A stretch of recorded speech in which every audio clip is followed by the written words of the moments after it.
Hi students, we're now starting chapter 2 of The Family Under the Bridge. Did you think about why Armand thought of children as starlings? He's going to continue to refer to them as starlings in this chapter. So if you haven't finished thinking about that yet or researching, make sure that you do. Remember at the end of chapter 1, Armand has gone to his special place under the bridge where he is always camped out when he's in Paris, and he has found, instead of his empty place, a family. 3 small children have already taken it. And at the end of chapter 1, there was a little bit of a confrontation. So we're beginning chapter 2 and finding out what exactly Armand is going to do. As Armand glared at the children, a shaggy dog that should have been white came bounding across the way. It protectively jumped between the tramp and the children, barking fiercely at Armand. The hobo quickly maneuvered his buggy between himself and the dog.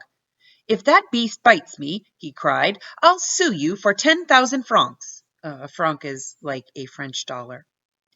The girl called the dog to her. "Here, Jojo, come, Jojo. He won't take us away. He's only an old tramp." The dog stopped barking and sniffed the wheels of Armand's baby buggy. The man was insulted. "I'll have you know that I'm not just any old tramp," he said. And he wasn't. And here's a picture of that conversation. "I'm not friendless, and I could be a working man right now if I wanted. But where are your parents, and who are you hiding from? The police?" He studied the children closely. Redheads they were, all of them, and their clothes had the mismatched, ill-fitting look of poverty. The older girl's eyes burned a deep blue. "Our landlady put us out because we don't have enough money to pay for the room since Papa died," she explained. "So Mama brought us here because we haven't any home now. And she told us to hide behind the canvas so nobody could see us, or they'd take us away from her and put us in a home for poor children. But we're a family, so we want to stay together. I'm Susie, and they're Paul and Evelyn." The boy swaggered a little. "If I was bigger, I'd find a new place for us to live," he boasted. "It looks to me like you've already found a new place," said Armand, "and it's my old place. You've put me out of my home, just like that landlady did to you." Susie was apologetic. She moved the pushcart over and measured Armand with one eye closed. Then she carefully drew a long rectangle on the concrete with a piece of soft coal. "That's your room," she said. "You can live with us." On second thought, she scrawled a small checkered square at the foot of the rectangle. "There's a window," she said gravely, "so you can look at the river." Armand grumbled to himself and pulled his coat tighter across his chest, as if to hide his heart. Oh, this starling was a dangerous one. He'd better move on. Paris was full of bridges, the way the Seine meandered through it. No trouble finding another one. But as he started away, the girl ran over and clutched him by his torn sleeve. "Please stay," she begged. "We'll pretend you're our grandfather." Armand snorted. "Little one," he said, "next to a millionaire, a grandfather is the last thing I hope to be." But even as he grumbled, he began unpacking his belongings. He stacked the branches and twigs and made a pile of the dead leaves he had gathered. He pulled out a dirty canvas and a rusty iron hook. He set a blackened can with a handle near the leaves. He sorted some bent spoons and knives. Last of all, he pulled out an old shoe with a hole in the sole.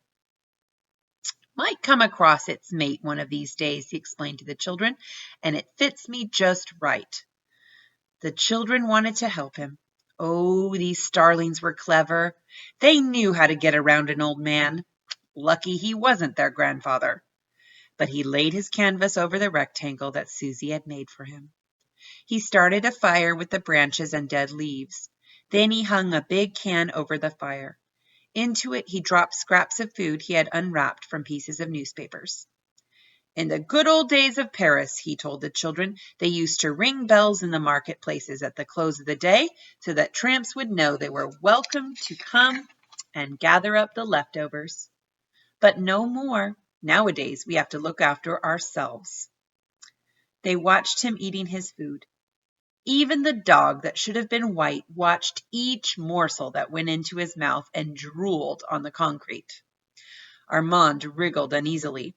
"What's the matter?" he asked gruffly. "Haven't you ever seen anybody eat before?" They said nothing in reply, but 4 pairs of eyes followed each move of his tin spoon. "I suppose you're hungry," he growled. "Starlings always have to be eating. Get your tinware." Susie pulled some stained, cracked bowls and twisted spoons from the pushcart. Armand carefully divided the food, even counting in the dog. It was dark by the time the children's mother joined them. The lights of Paris were floating in the river, but the only light in the tunnel flickered from a tiny fire that Armand had made. He could not see the woman's face well, but he felt the edge of her tongue. "What are you doing here?" she demanded of the hobo. Armand was angered. "And I might ask you the same thing, madame," he retorted. "You have taken my piece of the bridge." "The bridges don't belong to anybody," said the woman. "They're the only free shelter in Paris." Susie tried to make peace. "He's a nice, friendly old tramp, Mama," she explained, "and he's going to live with us." "I'm not a friendly old tramp," said Armand indignantly. "I'm a mean, cranky old tramp, and I hate children and dogs and women." "Then if you hate us," said Paul, "why did you give us some of your food?" "Because I'm a stupid old tramp," replied Armand. "Because I'm a stupid, soft-hearted old tramp." Oh la la! There it was. He had let it slip that he really had a heart. And now this homeless family would surely be after that too. The mother was displeased to hear that the children had accepted the hobo's food. "We're not beggars," she reminded them. "I have a steady job at the laundry, and that is more than he can say." She went to work warming a pan of soup and breaking a long loaf of bread that she had brought with her. Armand sat in the rectangle marked by Susie and thought that this woman's trouble was pride, and that pride and life under the bridge weren't going to work out well together. By the dying light of the fire, the woman went back to work, back and forth from her pushcart, pulling out moth-eaten blankets and making bed places on the concrete. Just overhead, the automobiles roared, lights garlanded the bridge, and people walking along the higher way laughed lightly. But it could have been a million miles away from the little group under the bridge. "You ought to put the starlings in some charity home until you find a place of your own, madame," suggested Armand after the children had dropped off to sleep. "This life is not for them. Now you wouldn't want them to end up like me, would you?" "Families should stick together through the lean times as well as the fat," replied the woman. "And I have hopes. I'm going to see my sister-in-law soon. She may know of a place for us out in Clichy." Armand stretched out on his canvas without bothering with any covering. He was used to the cold. He never even felt it anymore. But he was sure these children would feel it. As he lay on the hard concrete, an uneasy thought worried him, like a mouse gnawing on his shoestring. Now that he had befriended these starlings, his life would never again be completely his own. When the gray morning seeped back into the blackness under the bridge, Armand woke to find the woman gone and the 3 children feeding some stale bread to Jojo. "Are you still here?" asked Armand. "Don't you go to school or something today?" Susie shook her red head. "We can't go to school again until we get a place to live. Mama says the teachers might begin asking us questions. Then the people would take us away from her and put us in a home." "Your mama wants you around more than I do," said Armand. "Children should go to school. Where would I be today if I hadn't gone to school when I was a starling?" "Oh, I like school," said Susie with her blue eyes glowing. "I like to read and write. I want to be a teacher when I get big. See, a man on the barge threw this piece of coal to me, and I use it for a pencil. I hope we'll soon be able to go back to school again." "Well, then that's where we are different," confessed Armand. "I never did like school." "But you surely must go someplace during the day. Your mama can't expect me to be a nursemaid. I've got places to go."